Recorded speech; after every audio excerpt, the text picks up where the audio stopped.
Hey everybody, thank you for listening. I'm Zach Winston, creator of the Big Times Project and writer, director, producer of Welcome to the Big Times. If you're hearing my voice right now, that's because you're streaming this episode for free. We do that through the support of listeners like you, so if you like what you hear and would like to hear more, follow the link in the episode description to thebigtimesproject.com. There you'll find all the links you need. For news and updates, follow at the Big Times Project on Instagram. For behind-the-scenes photos and videos, follow at Zach Winston Creator. And for premium content, including all episodes of this series in their full-length, unabridged format, find Zach Winston Creator on Patreon and subscribe. All that and more over on thebigtimesproject.com. But for now, please enjoy this episode of Welcome to the Big Times.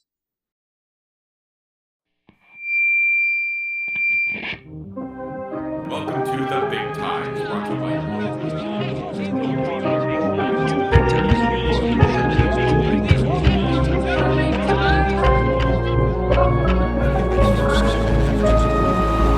Welcome to the Big Times. Welcome to the Big Time.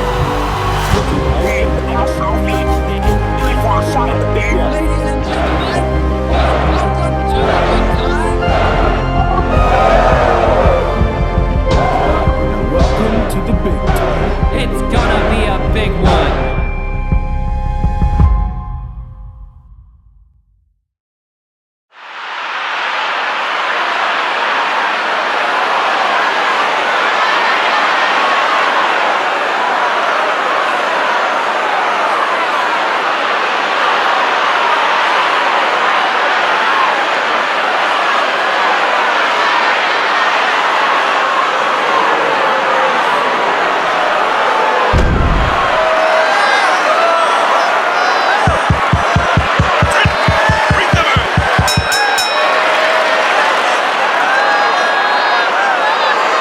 The winner of this match, and still World Heavyweight Wrestling Champion, Buck Nero Jr.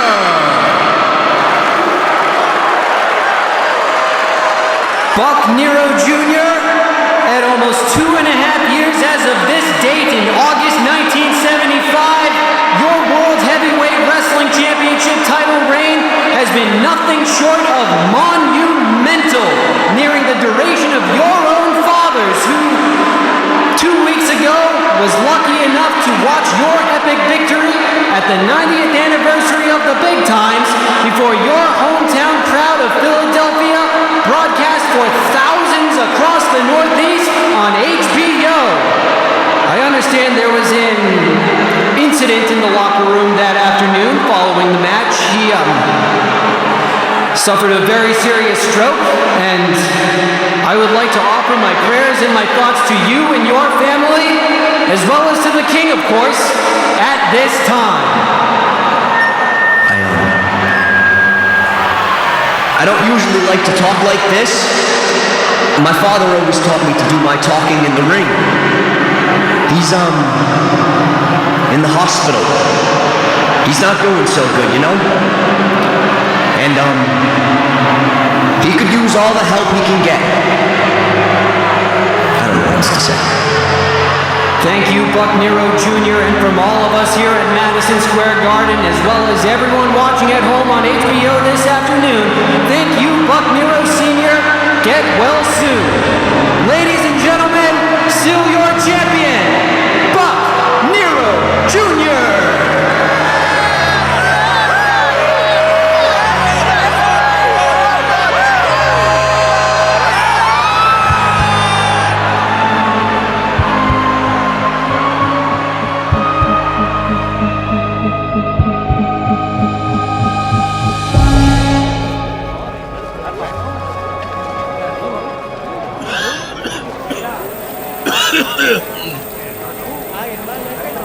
Thank you for traveling so far down here, Buck. On short notice, too. I know it's not easy for someone like you to back out of a booking on such short notice.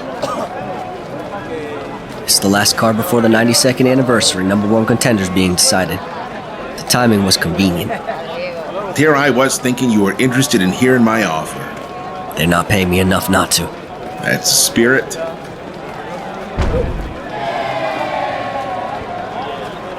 Bone Sawyer looks better than ever. Who's this guy he's working with?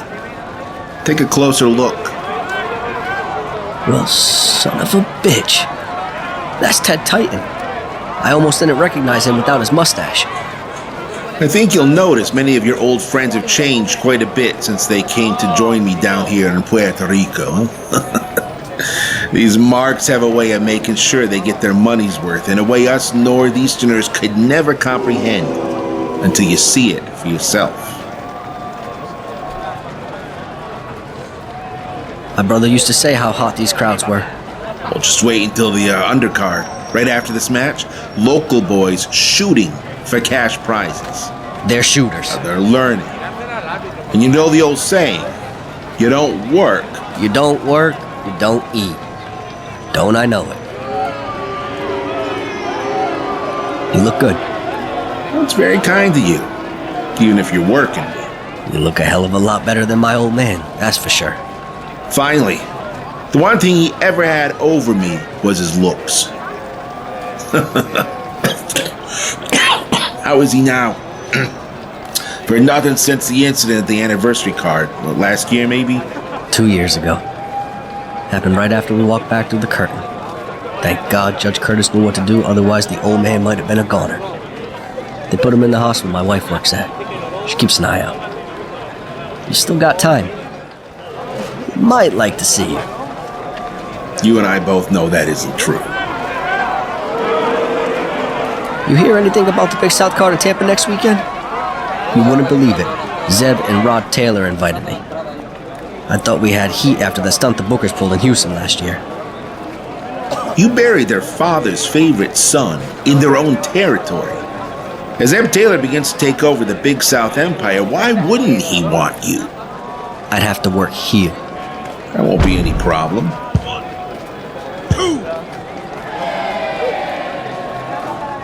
2. Rocky Palazzo says he's retiring. Loser leaves town. Nearly 20,000 tickets sold already. And they're predicting a $500,000 draw. To think, your father thought he was the cat's meow and we sold 8,000 for $3.50 a piece in Philly. They're charging $9 for admission in Tampa, $6 for children. Can you believe it? Palazzo only started a few years before me. If he's out after Tampa, how much more time have I got? You were also a young kid. Rocky Palazzo will take some time off, but I'll get him back down here soon enough. With you, if you're looking to play hardball with the Taylors. What's top worker pay? You know how long Teddy's been here? And you know what expensive taste he's got. He could be on television if he was in Big South. The offer's been made. He's just waiting on a higher one. And once he's got it, he'll need to drop the title to someone, now that he hasn't got Greg Broker or the Motleys to worry about. No one will ever have to worry about Al Motley again. Not whoever killed him. They're still on the run, whoever it was. Al is the least of their problems now.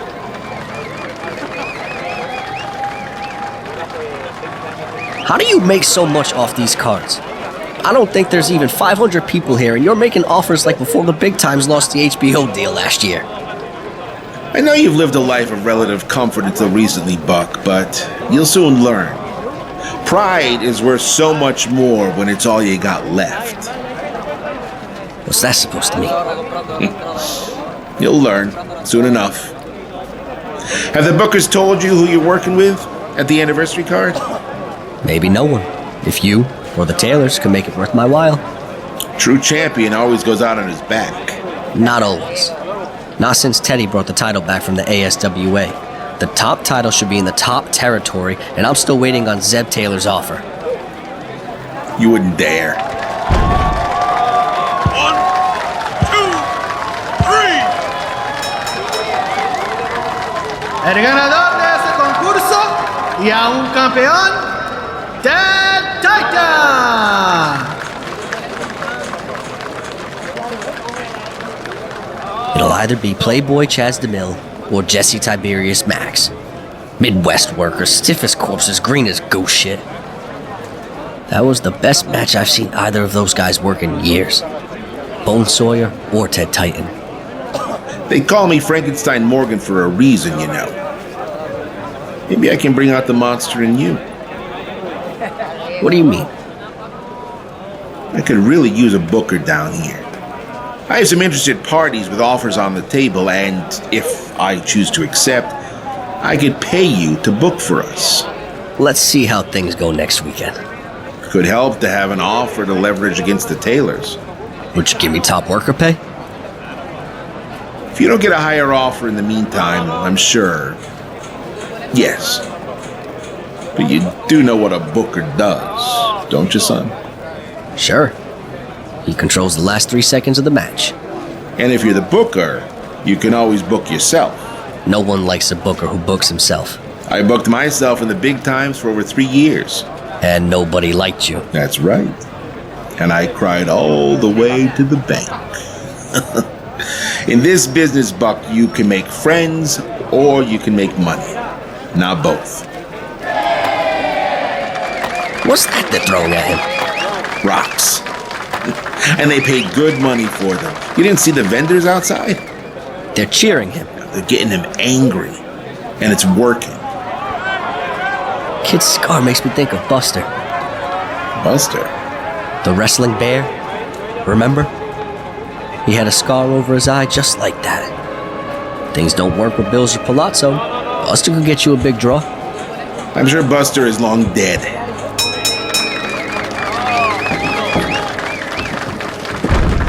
God damn, Frank, you weren't kidding. These kids are stiff. The one with the scar looks like he's 16. 17. 14 when he started. Except he didn't have a family to help him get his foot in the door. He had to fight his way up from the street like in the carnival days. Everyone in San Juan knows Diego. They pity the bastard almost as much as they fear him. I didn't see anyone throwing rocks at Teddy and Bones.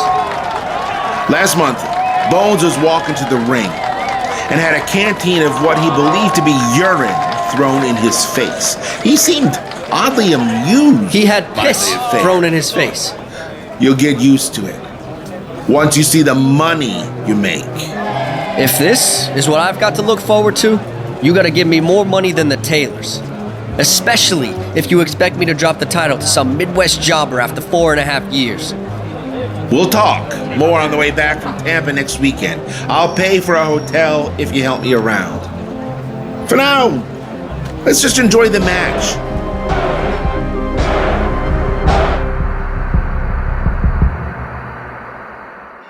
The 1977 Thunderbird is prepared for takeoff. For 1977, a completely new Thunderbird idea takes wing. The Atari Video Computer System is 20 cartridges with 1,300 game variations you can play on your own TV set. 3.5 weeks ago, when rolling blackouts put the city in chaos. Local time is noon, New York City, August 7th, 1977.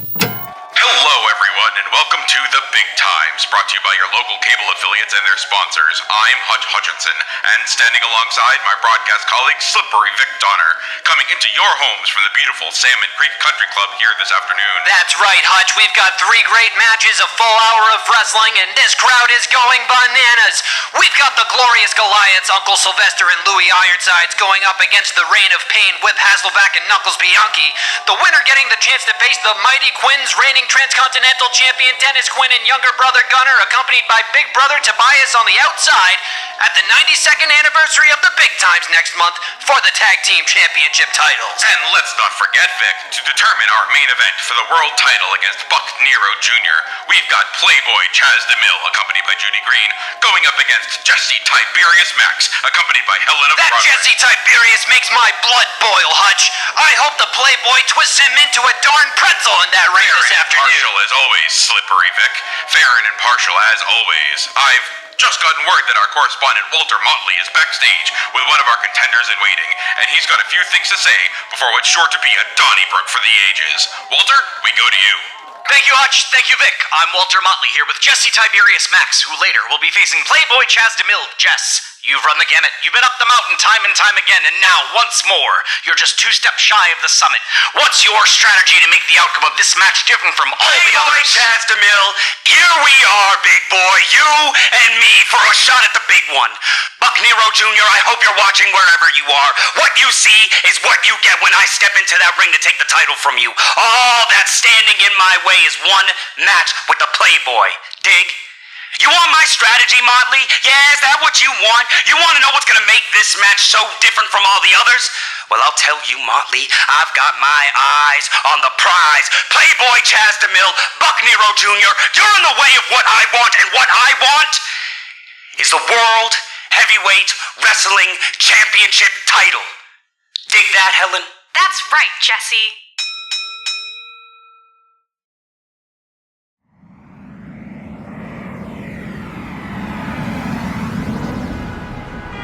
Need a ride? Son of a bitch.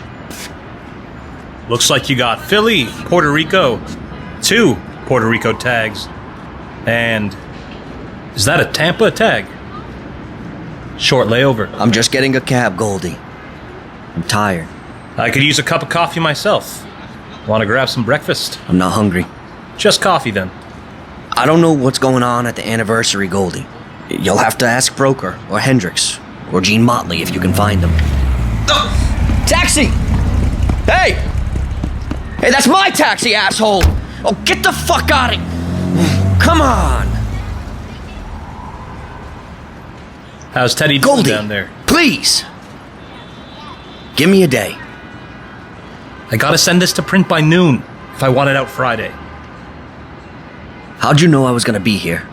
Flight times are public record, and long-distance charges are expensive. I already used my monthly call when Killer died. Any luck? Just Rocky Palazzo last night. Guess the loser left town. So you've heard everything you need to know. What about the anniversary, Buck? Who's going over? Who won at the country club? You don't know.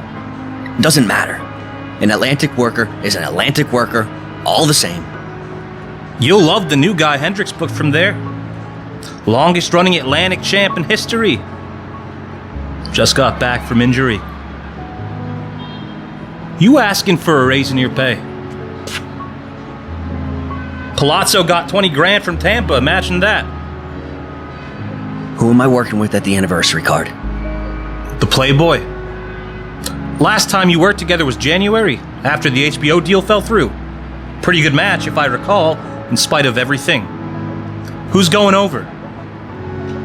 You'll have to wait and see. 1 hour for coffee on me. All right.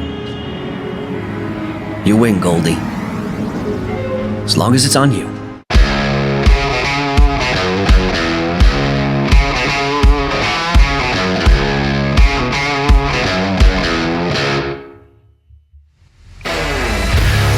Credits for Welcome to the Big Times Episode 1. Prologue, Welcome to the Big Times. Written, directed, and produced by Zach Winston. Script supervising and assistant directed by James Peter Sotis. Original score by Sam Bagala. Sound engineering and editing by Brian Thompson. And graphic design by Christian Haig. Voiceover performers in order of appearance. Christian Haig as the announcer. Zach Winston as Slippery Vic Donner. Kyle Gregory as Buck Nero Jr. Rick Park as Frankenstein Morgan. James Peter Sotis as Hutch Hutchinson. Jim Remis as Walter Motley. Jay Connolly as Jesse Tiberius Max. Jacqueline Michelle Amrick as Helen of Broadway. Kevin Paquette as Ryman Goldstein. And assorted ensemble voiceover performances by Alex DeRue, Connor Walsh, Desiree Oko, Jeff Kasuba, and Leo Gondon. For news and updates, behind-the-scenes photos and videos, and premium content, including all episodes in their full-length, unabridged format, please visit thebigtimesproject.com, follow @thebigtimesproject and @ZachWinstonCreator on social media, and subscribe to Zach Winston Creator on Patreon. Welcome to the Big Times. Copyright 2024, all rights reserved.